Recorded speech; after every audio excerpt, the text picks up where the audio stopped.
Eh bien salut tout le monde, c'est AZK, bienvenue pour ce DeFi Actu du 26 février 2025, j'espère que vous allez bien, pas mal de news pour aujourd'hui. On commence l'actualité du jour avec quelque chose de plutôt négatif, on va pas faire un point sur le marché, ça sert à rien, quand ça saigne comme ça vous êtes déjà au courant. Donc on a les états du Montana, du Dakota du Nord, du Dakota du Sud, de la Pennsylvanie et du Wyoming qui rejettent les propositions de réserve de Bitcoin. On a vu pas mal d'états accepter ou être plutôt en faveur de cette réserve de Bitcoin, et ben voilà. Il faut aussi savoir passer de temps en temps les états qui sont contre tout ça. On a la mise à jour Pectra sur Ethereum, alors pour l'instant elle est passée sur le testnet Oleski et c'était un échec a priori. Bon, c'est pour ça qu'on fait genre de mise à jour sur des testnets. En plus c'est le premier testnet, je me souviens plus du tout des noms, ils m'ont perdu, en plus il me semble que c'est plus Sepolia, ils sont passés sur un autre testnet, enfin il y a deux étapes. Il y a un premier testnet, un deuxième testnet un peu plus street crédible, et ensuite Ethereum. Bon, ça prendra son temps, ça finira par venir, mais ça me rappelle que la mise à jour du staking, il me semble que tout s'était bien passé comme sur des roulettes, et là, un petit peu de difficulté du côté de la mise à jour Pectra, c'est comme ça, c'est la vie.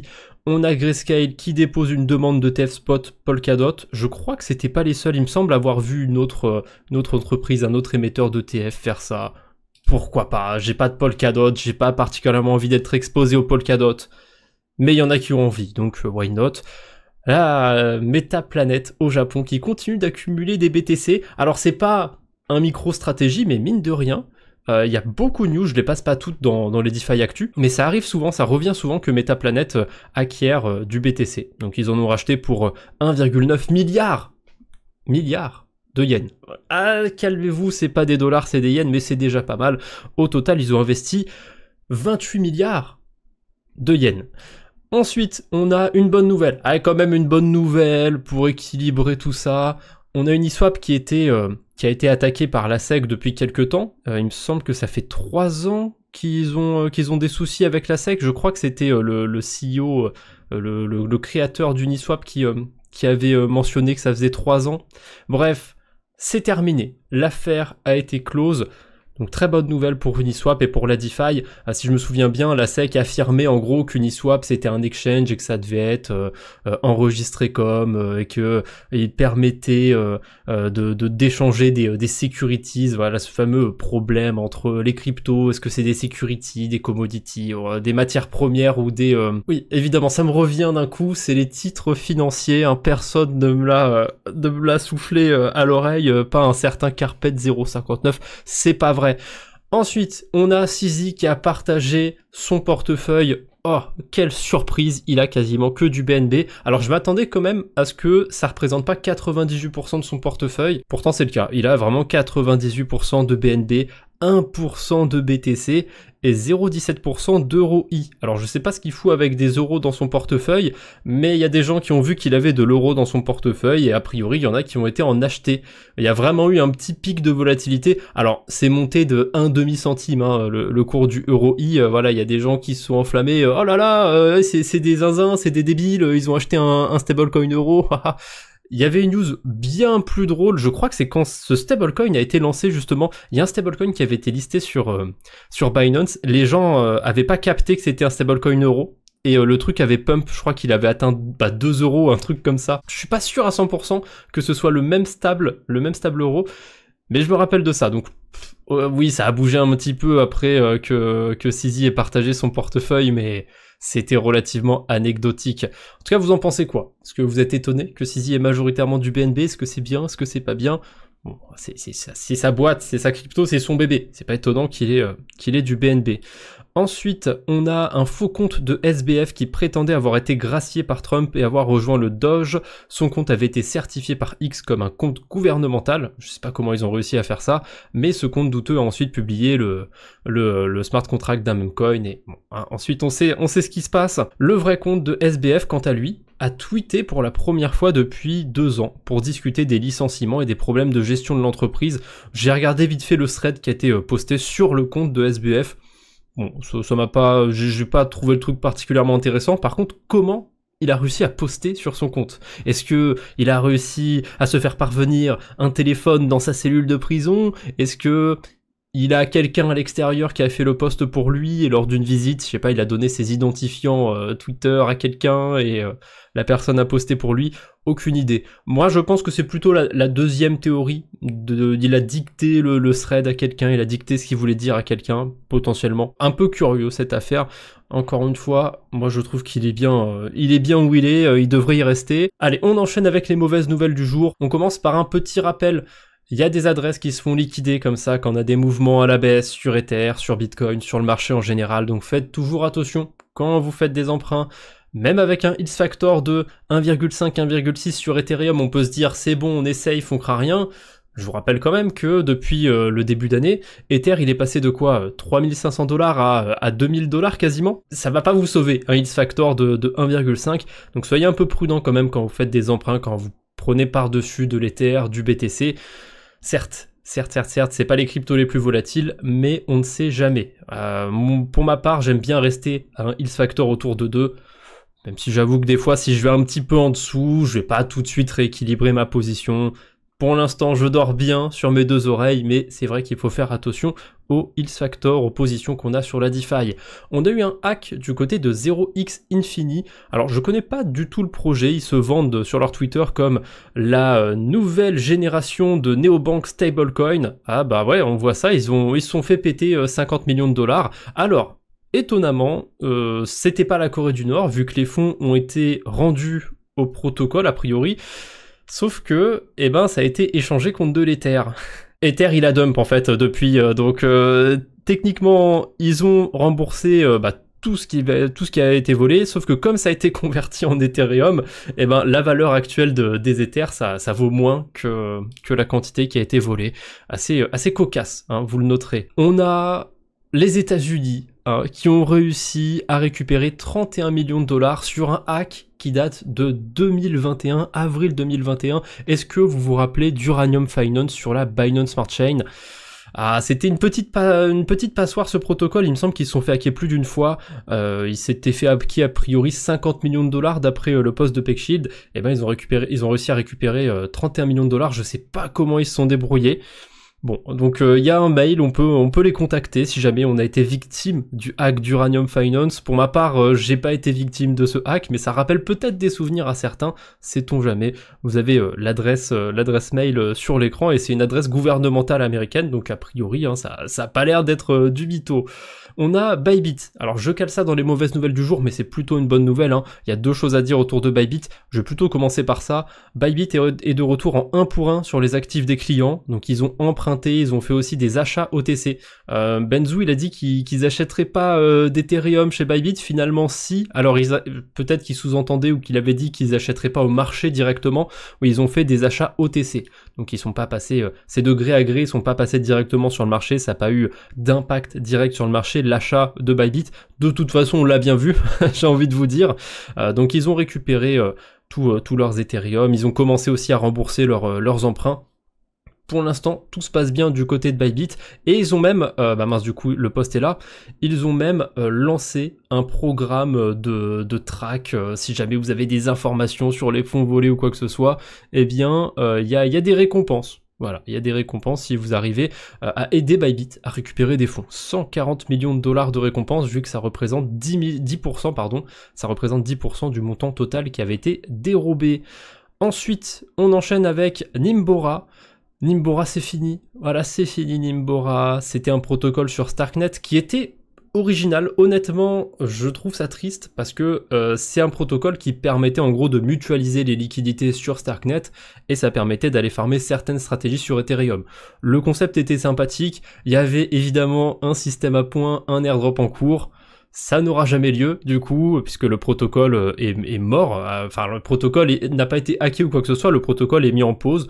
Si vous aviez des fonds sur Nimbora, allez les retirer. Il y a encore 2-3 trucs à faire sur Starknet, mais je vous avoue que c'est pas là-bas qu'il y a les meilleures opportunités.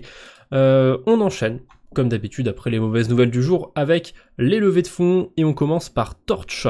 C'est un protocole de stablecoin sur Ton. Ils ont levé 1,5 million de $, et je vois qu'on a le CEO de Curve dans les investisseurs, Michael Egorov. Pourquoi pas? Il me semble que, je sais pas si Curve s'est lancé sur Ton ou si ils sont encore en train de se lancer, ou s'ils vont lancer un fork de Curve, je me souviens plus du tout du truc.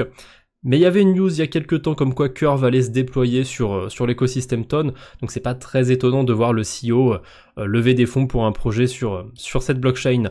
On a Layer 3, ça je m'y attendais pas, ils ont levé 4 millions de dollars, alors je suppose qu'ils ont un airdrop qui arrive dans pas si longtemps, je crois que c'est la saison 3 ou quelque chose comme ça, donc peut-être que ça arrive plus tôt que prévu, ou je sais même pas s'ils avaient communiqué une date ou quoi que ce soit, c'est pas le projet que je suis le plus Layer 3, mais ça arrive petit à petit, ils ont levé 4 millions de dollars.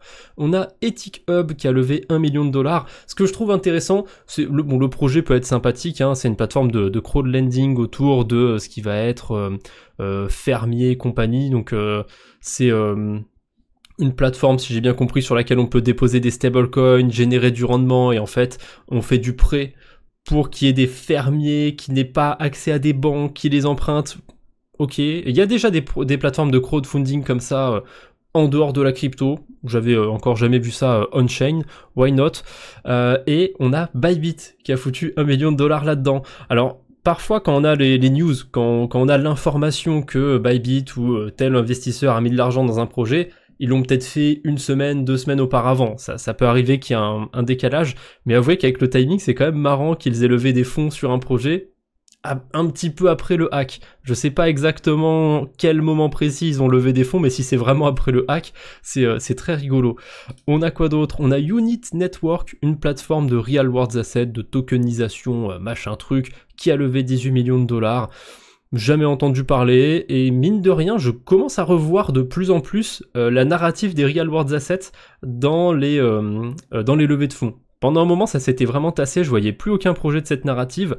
Là, j'en vois de plus en plus. L'intelligence artificielle, ça se calme un petit peu. On sent bien que les investisseurs, ils voient un peu les résultats et se disent « Ah, c'est peut-être plus le moment de lever pour des projets autour de l'intelligence artificielle. » Il y en a encore, mais c'est vrai que là, depuis 1 semaine, ça s'est calmé assez sec du côté des projets IA. Enfin, je dis ça, mais voilà, il y en a quand même un. On a Vana qui a reçu du financement de la part de Easy Labs, aka Binance Labs.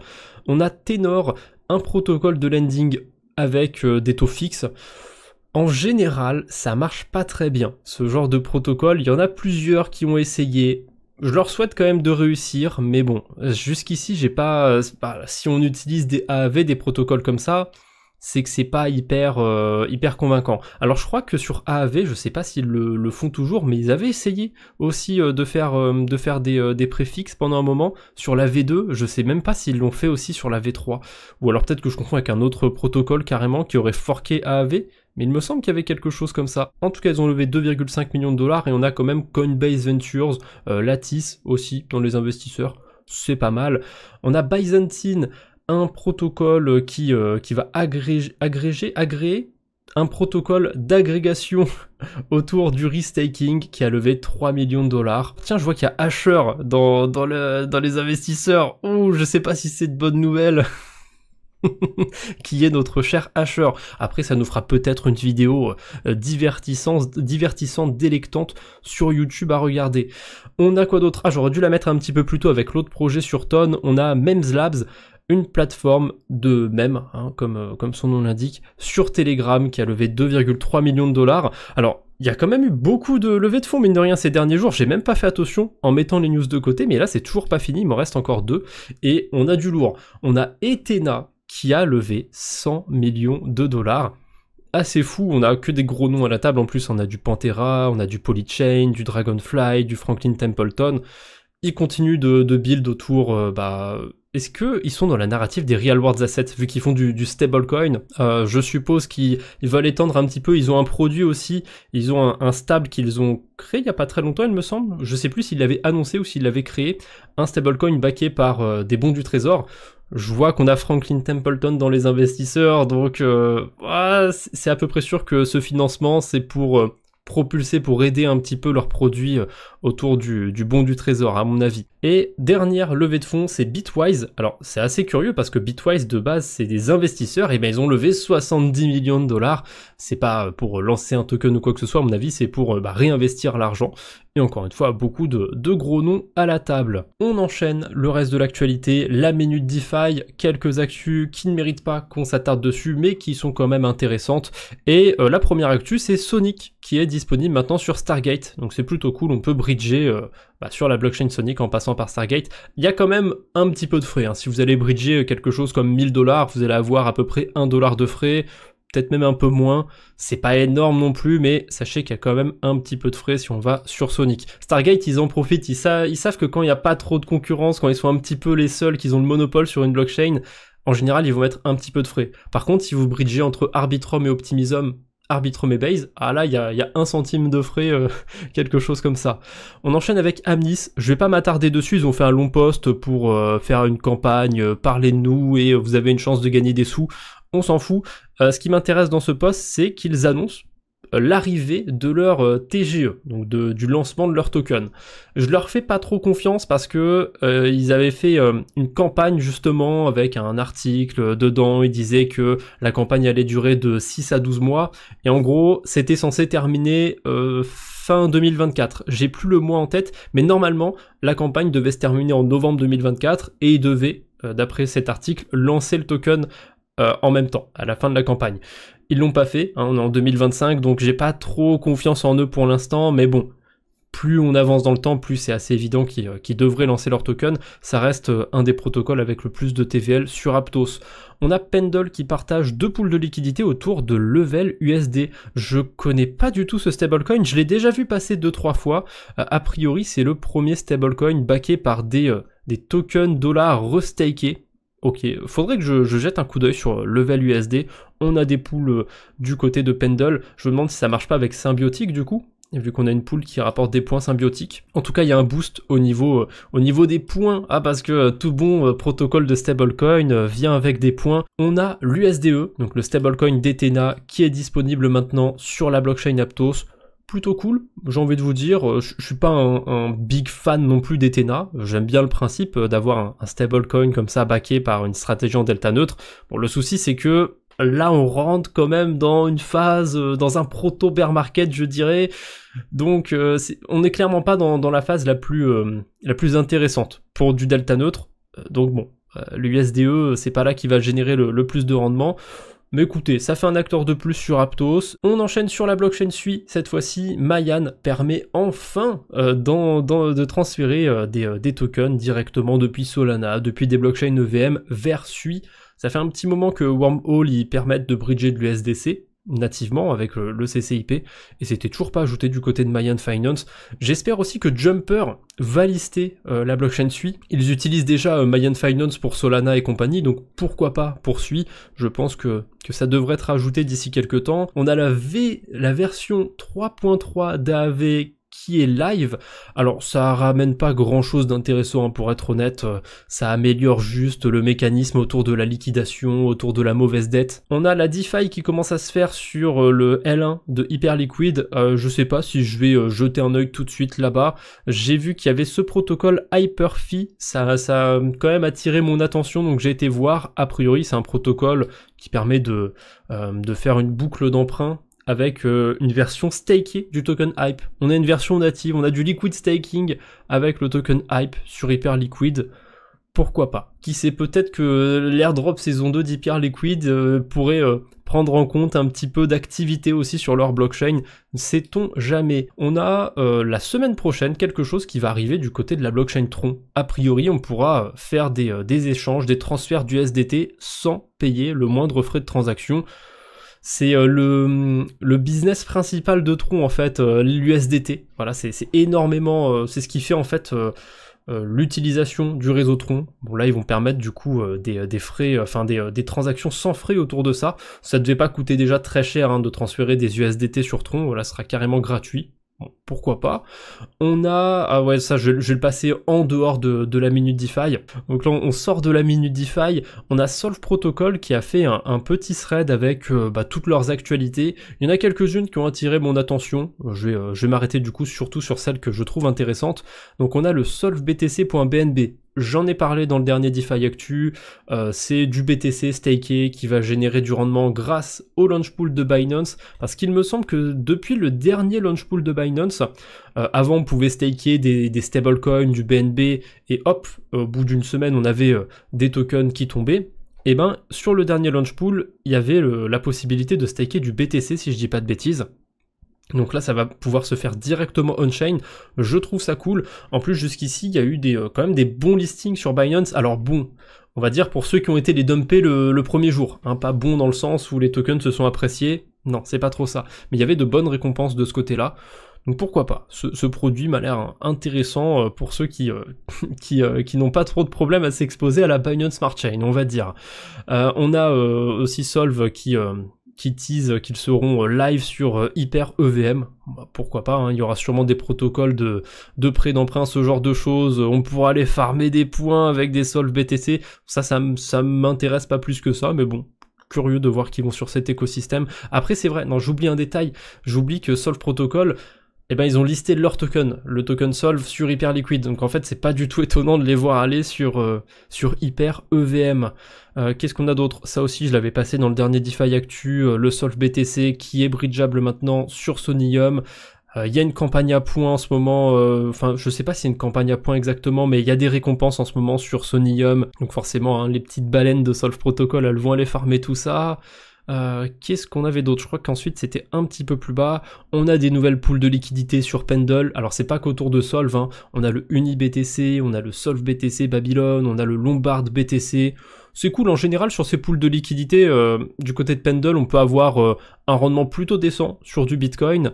Ensuite, on a quoi d'autre? Il me semble qu'il y avait une dernière news intéressante. Ah bah c'est ici. On a le Solve BTC, encore une fois, encore lui, hein, toujours le même, qui est disponible sur Yay Finance. On peut maintenant le bridger sur la blockchain Sei et le déposer, aller farmer des points sur le protocole de lending et éventuellement emprunter par-dessus, je suppose. Alors pour le coup, là ça peut être intéressant parce qu'en général, le Solve BTC, les protocoles de lending sur lesquels on va le retrouver, ça va être des protocoles de lending, soit des protocoles à points, comme, j'ai oublié comment ça s'appelle, Avalon, et du coup, c'est pas très intéressant, on peut pas faire grand chose de fou, ou alors ça va être sur Colend, sauf que sur Colend, ça coûte 30% d'intérêt annualisé d'emprunter des stablecoins. Sur Yay Finance, je crois que les taux d'emprunt sont plus bas, donc il y a peut-être des strats sympathiques à faire avec du BTC, sur Sei, voilà, c'est où je voulais en venir.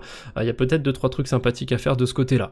Ils sont aussi du côté de Volksfinance. Alors Volksfinance, ça parle peut-être pas à tout le monde, c'est encore un protocole de prêt d'emprunt, cross-chain, et oui, tenez-vous bien, cross-chain, ça va rappeler des souvenirs à certains, Prime Protocol et compagnie. Ah, en plus ils ont un système à points Volksfinance. Et voilà, ça vous permet d'avoir du yield et des points Solve, des points Volks. Pourquoi pas? C'était la dernière actu de ce thread et la dernière que je trouvais intéressante.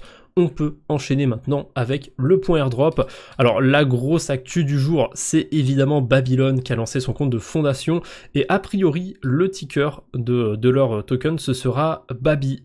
Je me serais attendu à comme Solve, ils ont choisi le Solve BTC Babylon. C'est la version stakée qui génère des points sur Babylon. Je me serais attendu à BBN comme token, pas Baby. Je trouve que ouais, ça fait enfantin. Bon, il y a la direction artistique aussi est assez enfantine. Bon, moi ça me rappelle surtout, je suis le seul à qui ça va rappeler ça, mais ça me rappelle Baby Swap en fait sur la Binance Smart Chain et c'était un PancakeSwap éclaté, donc ça me rappelle pas de bons souvenirs en fait. Donc en fait, je pense que c'est à cause de ça. J'ai du mal avec le ticker Baby parce que ça me rappelle Baby Swap et c'était bien gaze. D'ailleurs, pour ceux qui ont déposé directement sur Babylon, sur la blockchain Bitcoin, vous devez vous enregistrer. Il me semble que vous n'avez pas trop longtemps pour le faire. Est-ce que Maj a partagé la date? Je crois qu'il y a quelque chose comme 2 semaines, 3 semaines pour le faire. J'ai un doute. Peut-être que je dis des bêtises. En tout cas, c'est si vous aviez des points avant la snapshot du 17 décembre. Bon, si jamais vous avez staké après le 17 décembre, allez... Bah non, il n'y avait pas moyen de staker après. Ils n'ont pas rouvert les dépôts, je crois, depuis. Bon, dans le doute. Peu importe, on s'en fout. Dans le doute, allez voir si vous avez staké du côté de Babylon, si vous pouvez vous enregistrer ou quoi que ce soit, faites-le. Pour ceux qui ont les NFT Pioneer sur Polygon, si je dis pas de bêtises, allez vous enregistrer aussi du côté de Babylon. Pour ceux qui ont farmé Babylon via des LST, donc via Lombard, via Solve et compagnie, eh ben, on va avoir affaire aux protocoles avec lesquels on a farmé, donc j'espère que ça va bien se passer. Si on a farmé sur plusieurs protocoles, j'espère qu'on va pas être désavantagé par le fait d'avoir fragmenté ses liquidités. On verra ce que ça donnera. Pour l'instant, on n'en sait pas plus, on sait juste que le token va arriver, et c'est déjà une bonne nouvelle en soi. Parce que c'est pas le cas pour tout le monde, on a l'airdrop de Linea qui est encore décalé, ça s'arrête jamais, il y a GHZ qui le partage. A priori, ce serait pour des raisons de compliance, donc de régulation et compagnie, oh, c'est trop difficile. Alors oui, ils viennent à peine de sortir d'un procès avec la SEC, mais quand je vois tous les projets qui ont airdroppé fin 2024, début 2025, j'ai l'impression que c'est un petit peu l'excuse facile de Linea. Ok, je veux bien, mais bon, de toute façon, je vais pas farmer Linea, donc je m'en bats un peu les couilles, mais c'est quand même pas très cool de leur part, je trouve, parce qu'ils ont été très agressifs sur leur campagne, je sais plus ce qu'ils avaient comme objectif, je crois qu'ils voulaient atteindre quelque chose comme 3 milliards de TVL, un truc comme ça. Ils ont jamais réussi, alors que et Berachain, hein, mine de rien, on dit ce qu'on veut, ils les ont atteints les 3 milliards de TVL. Donc bon, est-ce que Berachain est meilleur que Linea? C'est pas comparable dans ce sens-là, mais bon, le TGE de Linea qui va encore être reporté. Pour ceux qui l'ont farmé, j'ai envie de vous dire, lâchez rien, hein. Ça fera peut-être la différence, je pense que ça va en décourager certains, cette annonce. On a le lancement du token RED de Redstone. Donc Redstone de base c'est un oracle, mais ils ont aussi lancé une blockchain, un layer 2 qui utilise la stack d'Optimism. J'ai jamais été voir ce qu'il y avait à faire sur cet écosystème, je pense pas qu'il y ait grand chose à vrai dire. Donc on sait pas encore quand le token sera lancé, mais il sera en pré-market sur Binance dès le 28 février à 11h heure française. C'est Cryptomash qui le rapporte. J'ai pas du tout farmé du côté de Redstone, par contre, en revanche, j'ai utilisé beaucoup de protocoles de prêt et d'emprunt, et j'ai pas trop regardé, mais il y a des chances qu'il y en ait qui utilisent les oracles de Redstone.